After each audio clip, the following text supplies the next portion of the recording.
as we approach the closing hours of Yom Kippur, our sages advise that we should spend time considering the matter of holy living, especially in relation to that most powerful of human emotions and desires, sexuality.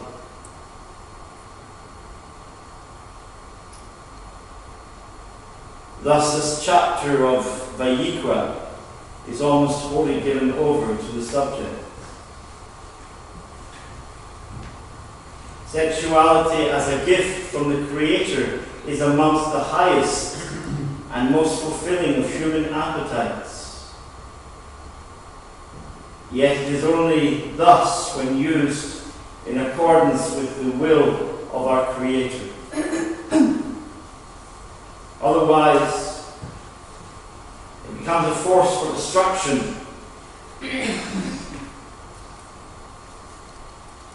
Together with the desire for money and possessions, sexuality has become the cause of dangerous impulses, which lead to violent and even lethal consequences. It destroys the individual's mental, physical, moral, and spiritual identity. The world knows its power. From adverts on television to the sale of newspapers and magazines, the society around us trades on sex. Cars, furniture, houses, even diets sell better when they have been associated in the minds of the public with sexually attractive images. Yet this is not the way in which Hashem desires humanity to deal with this most intimate and sacred gift. In fact, this emotion is one which we share in common with all creation. The animals and even plants are created with the ability and the need to reproduce. And our ecological system testifies to this fact. However, in relation to humankind, there are aspects which mark out the Creator's intentions that our use of sexuality should be different. Ironically, it is we human beings who seem to require actual commandments to regulate our behavior in the area of sexual relations. Cross-species sexual relations are unknown in the realm of plants or animals. Each keeps to its own. Only the intervention of mankind interferes with that principle in the world of fauna and flora. Each recognizes that there is inbuilt boundaries which ought not to be passed over. Nevertheless, this aspect we might observe, we might observe that the rest of creation is quite promiscuous within those boundaries, and it is this which ought to set humanity apart from them.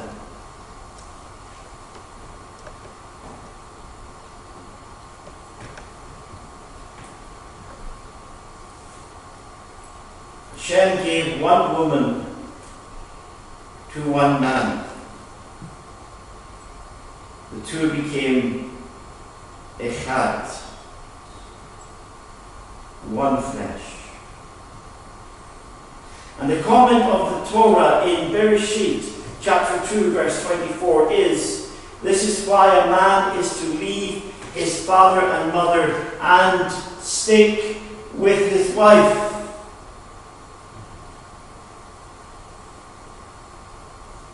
And they are to be one flesh.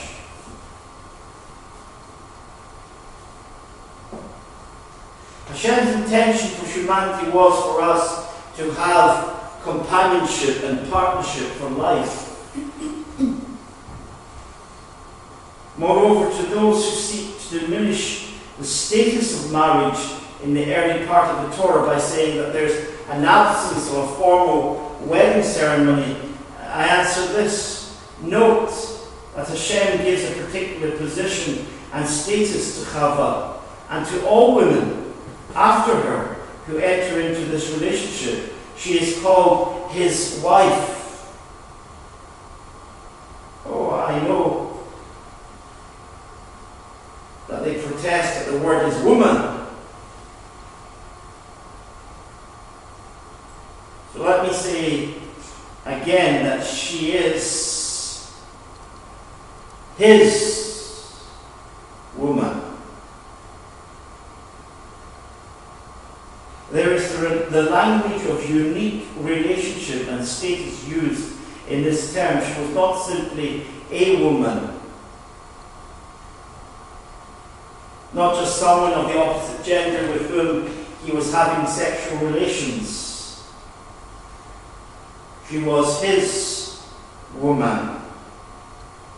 There is a mutual possession involved because she is his and they are one.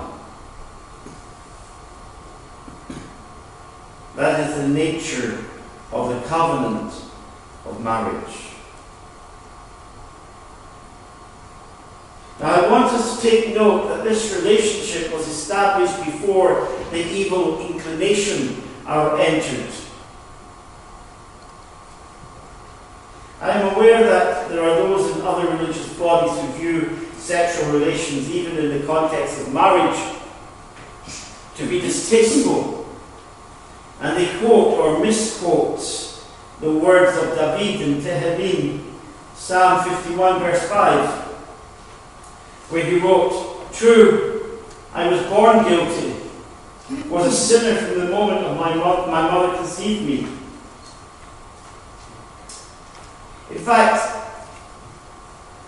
the translation which I have just read, in common with the other English translations,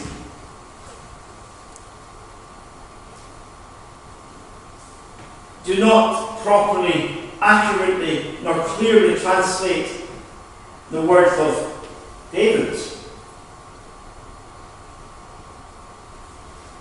Oh, sure, they are consistent with Christian theology. I was born guilty.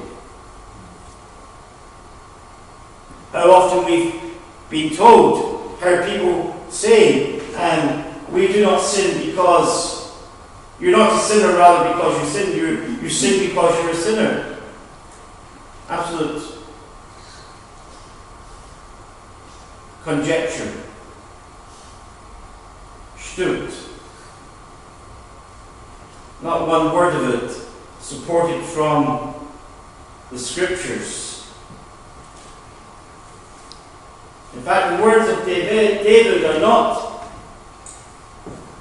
clearly translated as "I was born guilty." The Hebrew word be'avon could indeed mean in iniquity, as the King James Version has it, or in guilt, which the Complete Jewish Bible loosely translates as guilty. And bechat can mean in sin, but the prefix bet found in both these words can mean other things. It can mean with or for. So if we insert one of these into the translation, we come up with, "I was born with iniquity, and with sin did my mother conceive me." You may think that this is a little different from what the usual translation is, but consider Bereshit 19 verse 15, where Lot is warned to flee from Sodom, lest he is consumed with the iniquity, or for the iniquity, or in the iniquity of that city. We know that in 2 Shimon Kippur, chapter 2, verse 8, Lot is called a righteous man. Yet he lived in the midst of iniquity. He lived with iniquity. That is the sense of Tehillim 51 verse 5. David was born with the potential to sin. He was born with iniquity all around him.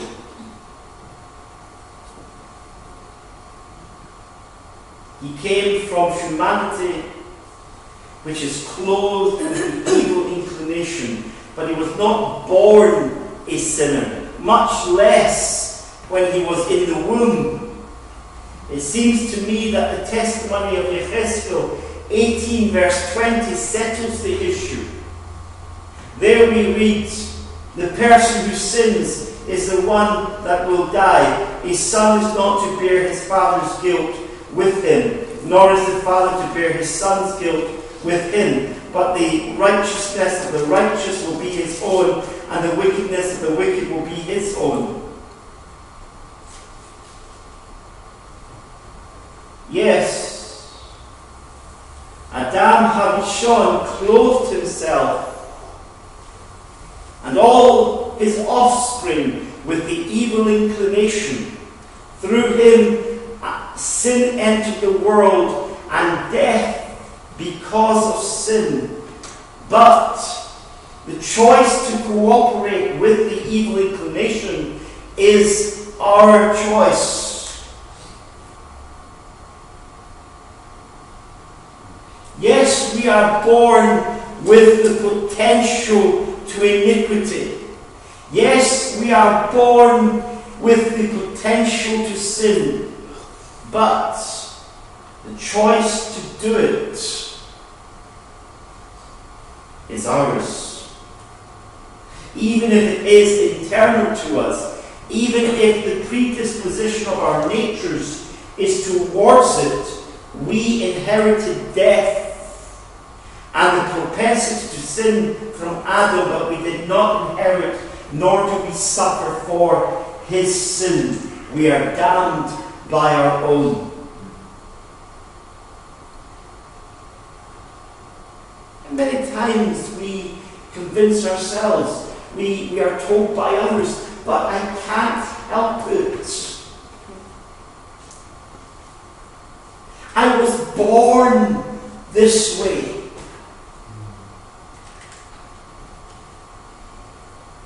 So into this humanistic theology which is all around us is built an excuse for our choice.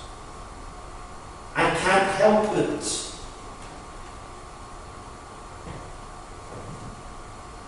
Yes, we can.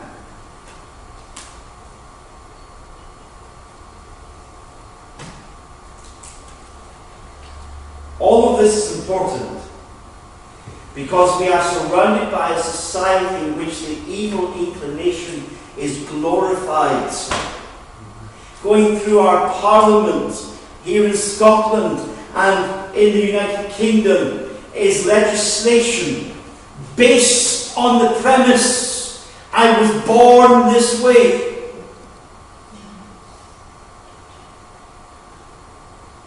Legislation which will destroy the sanctity, the uniqueness, the covenantal nature of marriage between one man and one woman.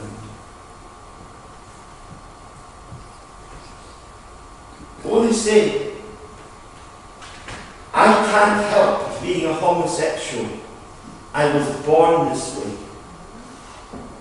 And you know, if that claim is true, then their argument concerning marriage also might bear some weight within it, if it was a matter of equality. We've got to go back to the heart of the matter. We must return to the root of the matter. We must attack the weed at its root. We choose to sin.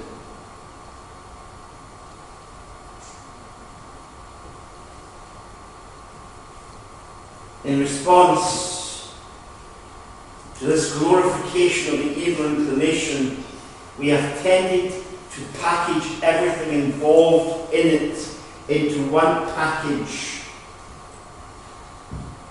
and label it as sinful.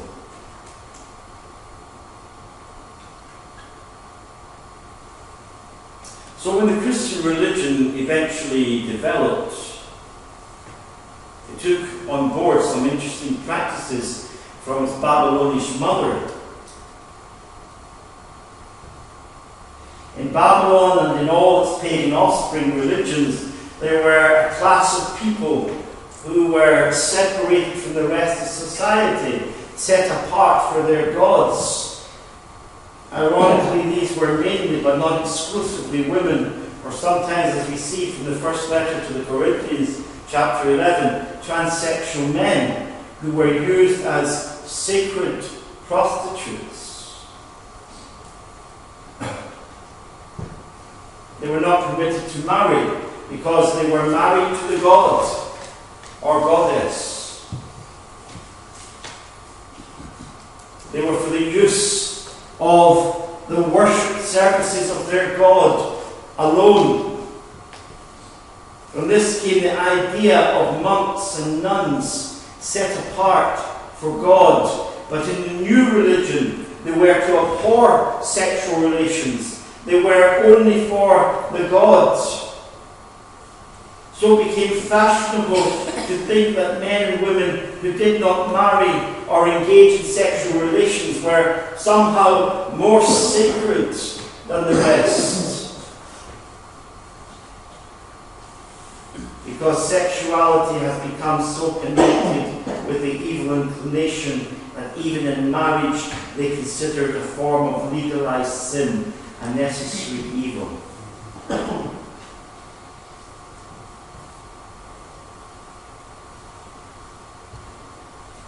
Some of the greatest proponents, by the way, of that doctrine of a necessary evil seem to enjoy it a lot because they have huge families. Apparently they don't have televisions and things in the north of Scotland.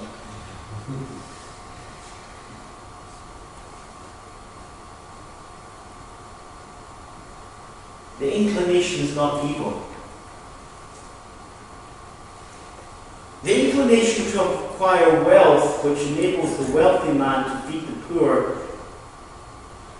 is not evil. But when the inclination to make money becomes greed, it results in the poor being downtrodden and it becomes an evil inclination. So it is with sexuality. It is neither good nor evil as an inclination of itself. It is simply an inclination. But what we do with it makes it evil or good.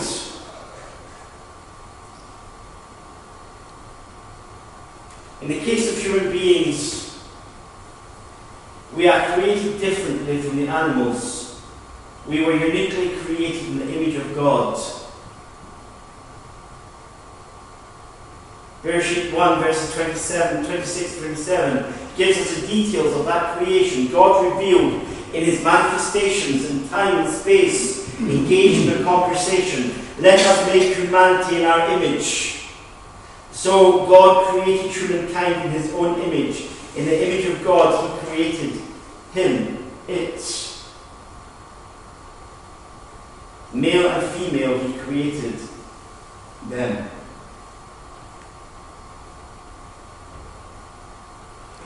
It is not until we reach the second chapter of the book of Bereshit that we are told how this single being, this human person, it, who was both male and female, came to be two individuals, one male and the other female. In chapter 2, verses 21 to 22, we are told the details of how Hashem caused the human being to sleep and remove part of it. The Zillah. And this is the only place where the translators translate the word Zillah as rib. usually it means sight. It's interesting what translators can do with the Bible. In the Messianic writings, they translate the word Shabbaton as first day of the week, except when Yeshua is called Lord of the Shabbat day. And they do the same here. They translate this word Zillah as rib, but normally they translate it as sight. Hashem took a side of the human being and made from it a female being. There is an interesting possibility that Hebrew is more explicit than we realize here, but that's for some other time. Hashem brought the woman to the male person, and we are told that this is the reason. A man is to leave his father and mother and stick with his wife, and they are to be one flesh. Brother and I were discussing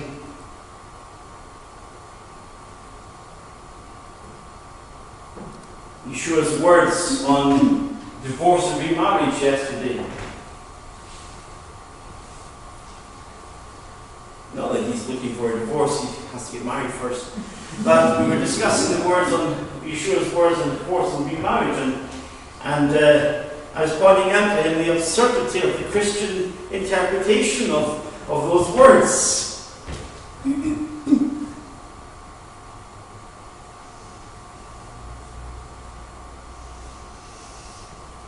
Showing how Yeshua is saying to them, divorce must be for something which is tantamount, something which would result in death, because death ends marriage.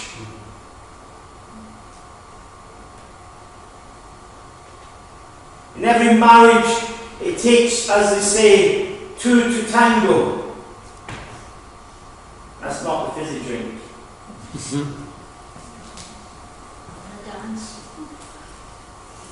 It takes two to tango. In every marriage, a man must behave himself as God desires him to behave himself towards his wife, and the wife must behave herself as God desires her to behave herself towards her husband. Otherwise, there is no marriage.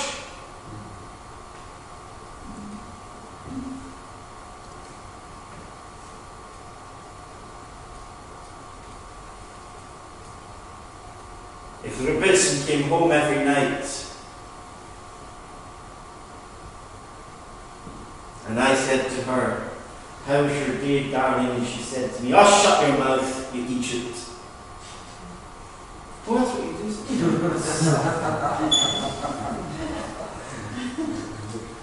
If everything I said to her was a put down, the response was a put down.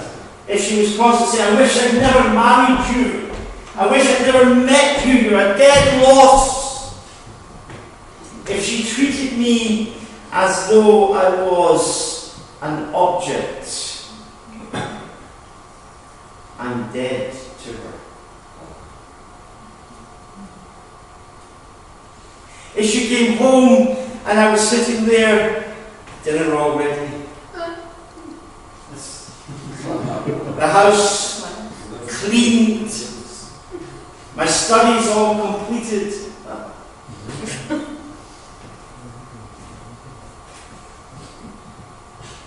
and she came in and she lifted her fist and she battered me across the face, she would be treating me as though I were a dead body.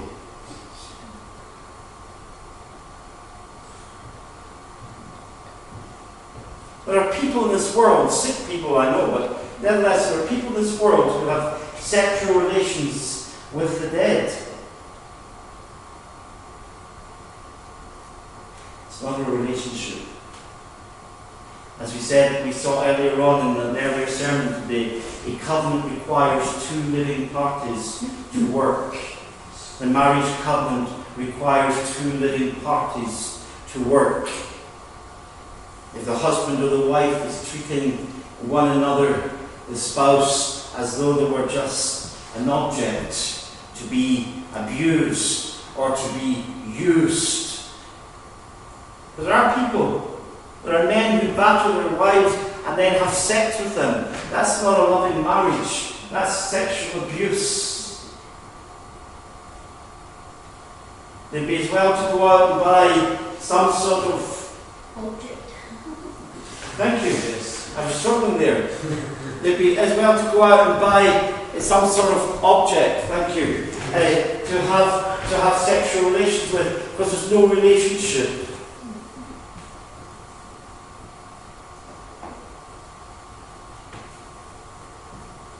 So God made the female person from the side of the human being, and He made a male and a female, and He brought the female to Adam. And that is the reason we are told a man is to leave his father and mother and stick with his wife, and they are to be one flesh. That's the reason Hashem gives.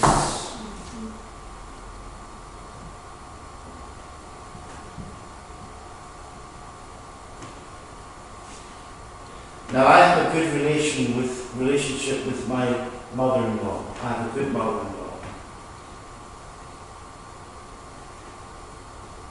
One of the reasons I have a good mother-in-law is she keeps her distance from my marriage.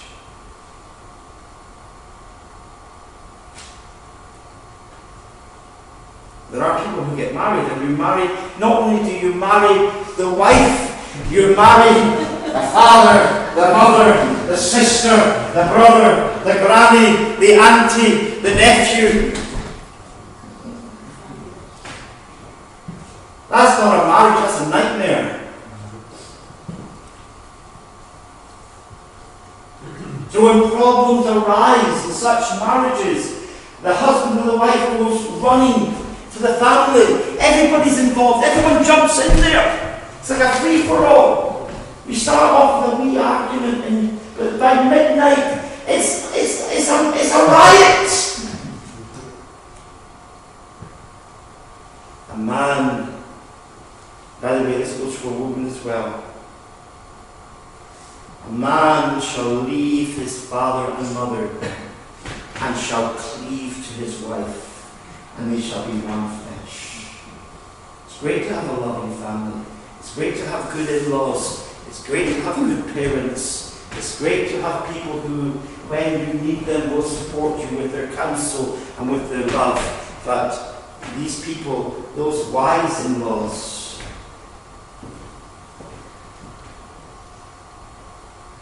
they know to hold their distance. A man shall leave his mother and father and cleave to his wife, and they shall be one flesh. Why? The only way that the image of God can be replicated in humanity in the literal sense which Hashem intended. Remember what He says? Let us make man in our image. So He made mankind in His image. Male and female made He them. The only way that the image of God can be replicated in humanity in the sense in which He intended is through the covenantal relationship of marriage. One man being faithful to one woman throughout their lives and coming together sexually.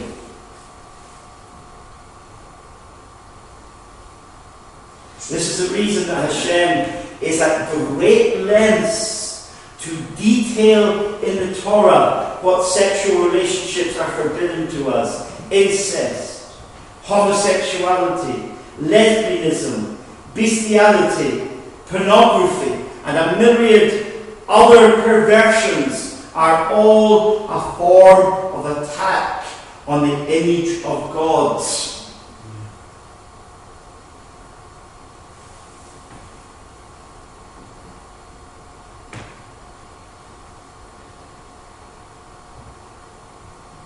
Now, I'm talking to you men, because I'm a man. Last time I checked. You're driving down the road. And you see, coming the other way, the pretty form of a lady.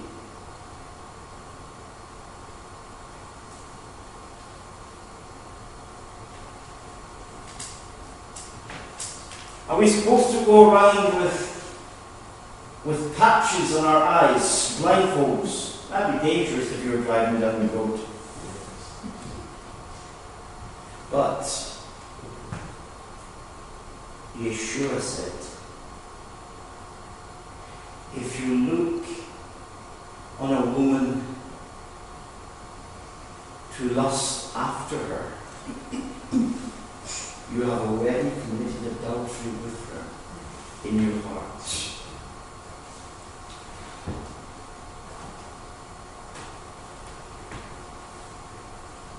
Oh, in Islam you can have 4 wives. In Mormonism, originally you could have as many as you could have coped with.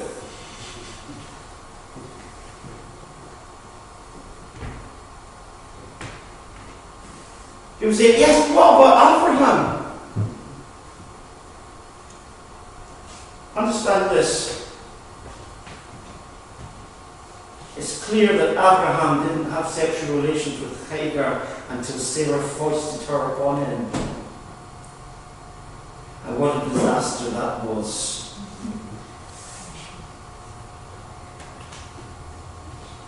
What about David? What about Solomon? Yes, what about that? What a disaster that was. Remember that the Torah not only gives us God's ideal, it also tells us how to deal with when we don't live it. They didn't live it. Here is God's ideal. A man shall leave his mother and his father, and he shall cleave to his wife, and the two, not the 3, not the 13, not the 24, not the wife and the bit on the side, not the wife and the woman that serves behind the counter in the newspaper shop. The 2 shall be one flesh. One flesh.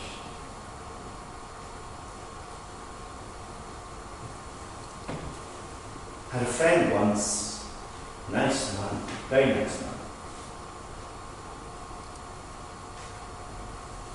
But he thought it was all right to flirt.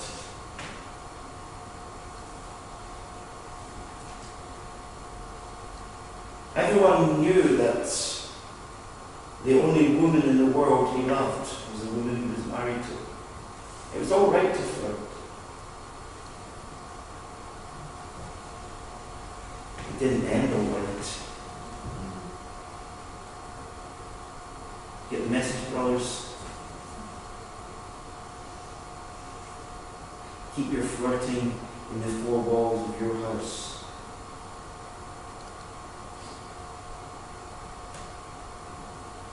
Why? An attack on your marriage is an attack on the image of God. It's about Him. Now we begin to understand why He encloses, as it were, this section of the Torah in references to Himself. Did you notice that? At the beginning of this portion, chapter 18 of Vayikra, and at the end, he makes reference to himself. Everything in between is what sexual relations are forbidden to us. But he encloses it, as it were, with references to himself. Verse 2 of chapter 18 says, "Speak to the people of Israel, tell them, I am Hashem your God." It seems superfluous that Moshe would require to tell Israel the God they have been worshipping, who brought them from Egypt, who gave them the commandments, is their God. That was obvious. Yet on 4 separate occasions, between verses 2 to 6, he says the same thing. I am Hashem your God, and I am Hashem. Immediately, he begins the long list of forbidden relationships, ending by repeating the formula again, I am Hashem your God. Not just the act of sexuality, but even the viewing of nakedness is forbidden. Some have tried to suggest that the reference to nakedness is a euphemism for sexual relations. It might be at times, but not always. Remember, the sons of Noah in Bereshit 9, verse 23, went into his tent backwards so they would not see his nakedness.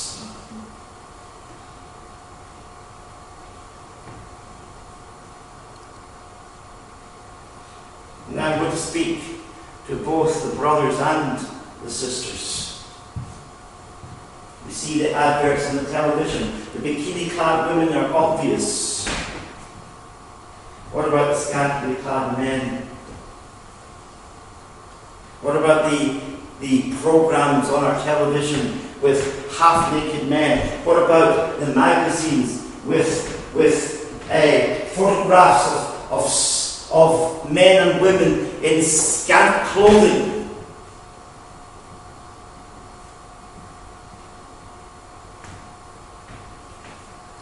We're here in Yom Kippur because we're here to be forgiven.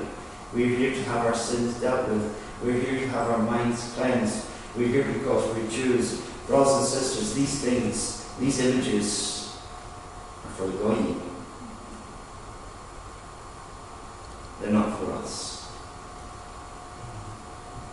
The Yikra 18 is part of the Holiness Code, which Acts 15 summarizes in 4 sections. Abstain from food offered to idols, abstain from consuming blood, abstain from animals that have been strangled, and abstain from fornication.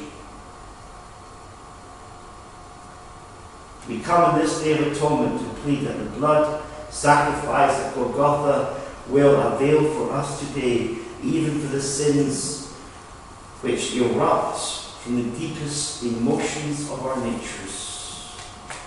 And as we do so, we must understand that all our behavior, all our actions, our thoughts and our words, secret or public, touch His glory. He has given us this day. He has provided for us the blood atonement in order that we might be ready to be the visible image of the invisible God. There is no other God like Him. There is no mercy like His mercy. And there is no forgiveness to be compared to the forgiveness which He gives for the sake of His Mashiach, Yeshua.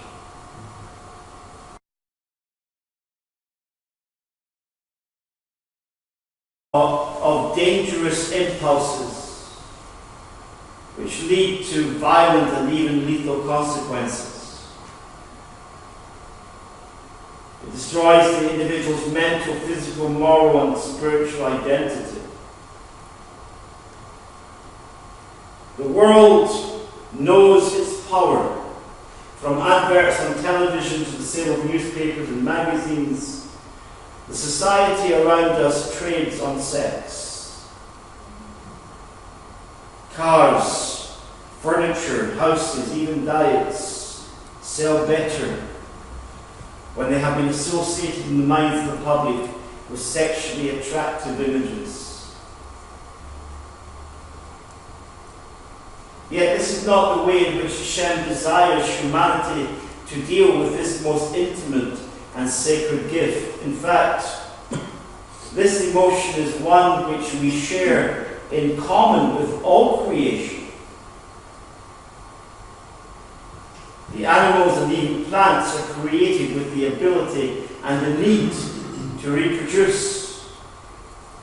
And our ecological system testifies there that the rest of creation is quite promiscuous within those boundaries, and it is this which ought to set humanity apart from them.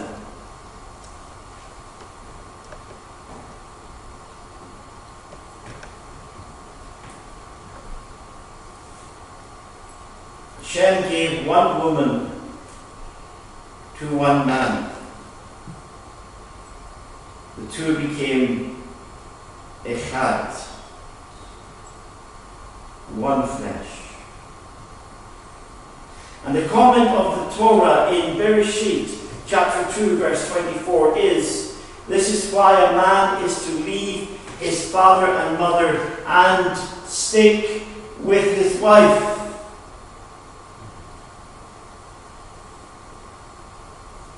And they are to be one flesh.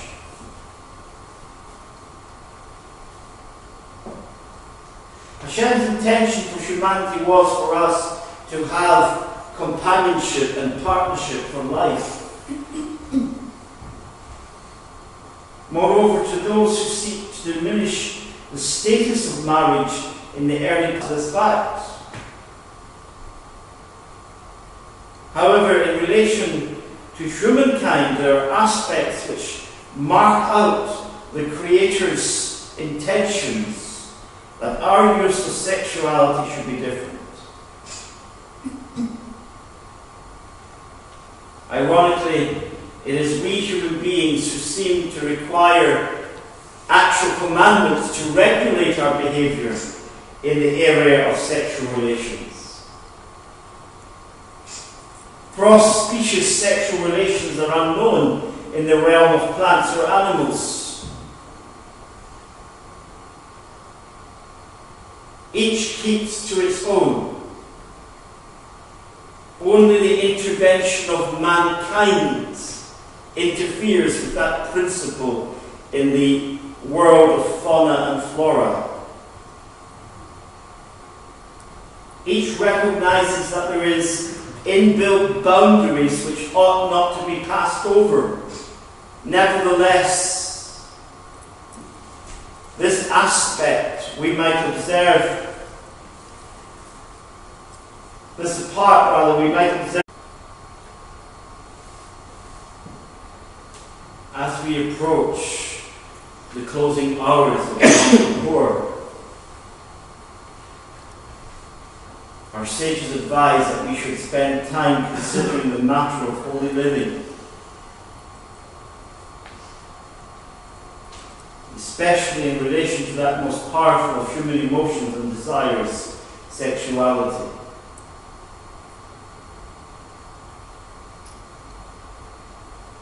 Thus, this chapter of Vayikra is almost wholly given over to the subject. Sexuality as a gift from the Creator is amongst the highest and most fulfilling of human appetites. Yet it is only thus when used in accordance with the will of our Creator. Otherwise, it becomes a force for destruction. Together with the desire for money and possessions, sexuality has become the cause of part of the Torah by saying that there's an absence of a formal wedding ceremony. I answer this. Note that Hashem gives a particular position and status to Chava and to all women after her who enter into this relationship. She is called his wife. Oh, I know that they protest that the word is woman. So let me say again that she is his woman.